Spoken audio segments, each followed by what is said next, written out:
Afternoon, y'all. In the course of creating the channel and what have you, I was looking around for moments of inspiration. Find things to talk about. Maybe spread some good information here amongst the community. This morning I found just a case. Prepping Plumber come up with a good video this morning on the elites and the top 1%. And his video this morning was just too good. I had to put up my own response to it here. All the stuff he commented on this morning I thought was right on.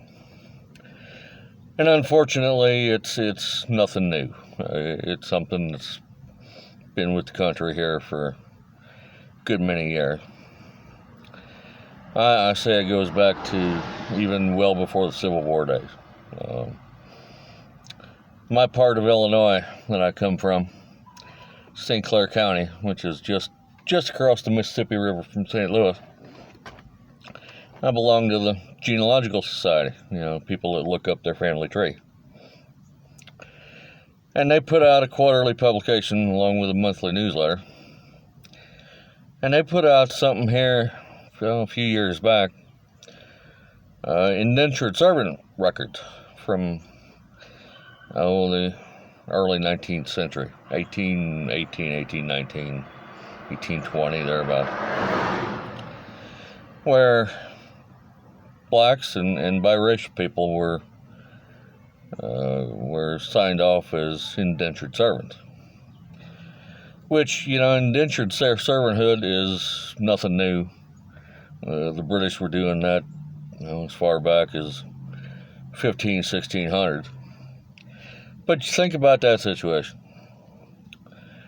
The way they did it, you had two people go into a covenant with one another, one being well-to-do and somebody else by no means. And they'd enter into a contract with one another that would run typically 7 years. And at the end of the 7-year period, the poor man, as it were, was free to go. The richer feller would give him some money or a suit of clothes or a piece of property or something, and the poorer fellow was free to go on his way then. Well, looking at these records from Illinois, the poorer person in them cases was always black or biracial. And the term was typically either 20 years to 99 years. I've seen as much as 99. Now, who has that kind of lifespan, even nowadays? So you think about it, that's going to be a lifetime term. Which was the same with slavery back in the 19th century in the South. And by the way, slavery was not exclusive to the South. I've seen slave schedules as far north as Perry County, Missouri, which Perry County is, I think, the third one below St. Louis. You go St. Louis City, St. Louis County, Jefferson, St. Genevieve, and then into Perry County as you're going down Interstate 55. And from middle Perry County into St. Louis is not even 80 miles, so it's not far at all. So I found his talk on that very, very interesting. Then you advance up into the times of the Civil War. We are told the official narrative on that was that it was over slavery, or in the case if you're a Southerner, states' rights. I don't think any of that was near cut and dried. Yeah, slavery was an issue. Read the memoirs of Ulysses S. Grant, President Grant.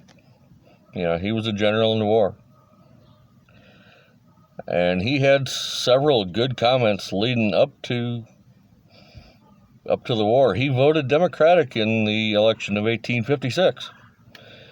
Things were getting hot and heavy. Tempers were running high over the slavery issue.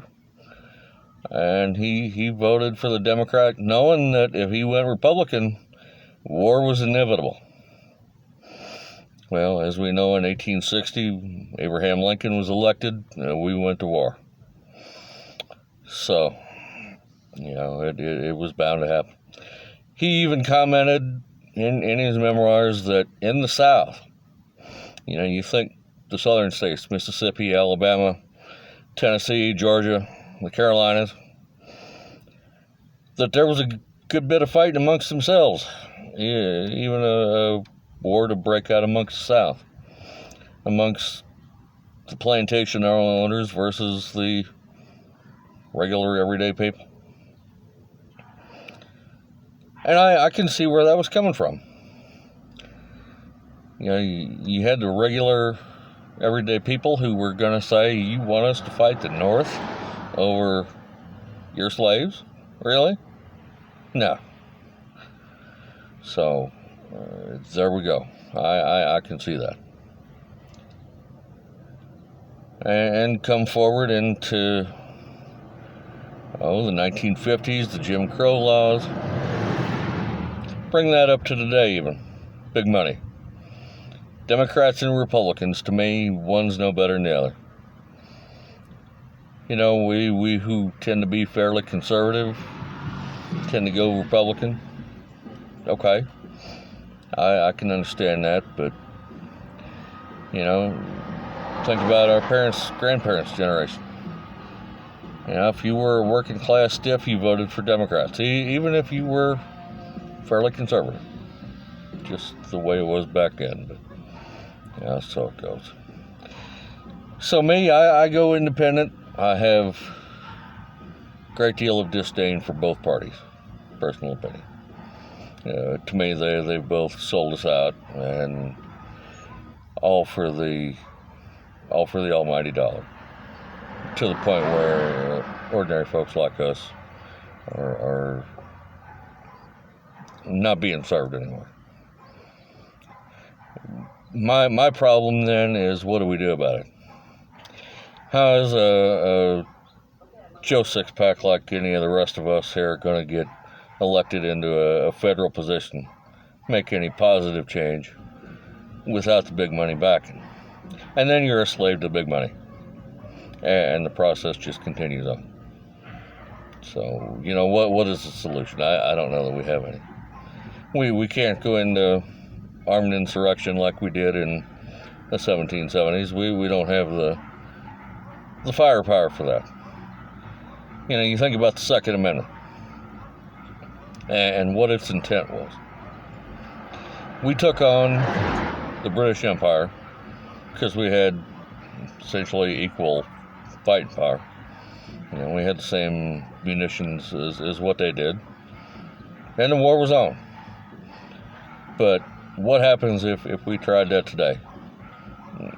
They bring in the big guns, and they squelch that real fast. So, no. So we've got to do something else if we're going to make positive change here. And what that solution is, it's going to take somebody far smarter than me to figure all that out. But, all right, boys and girls, that's my 2 bits for now. And second video for the day. What do y'all think about that? Jimbo out.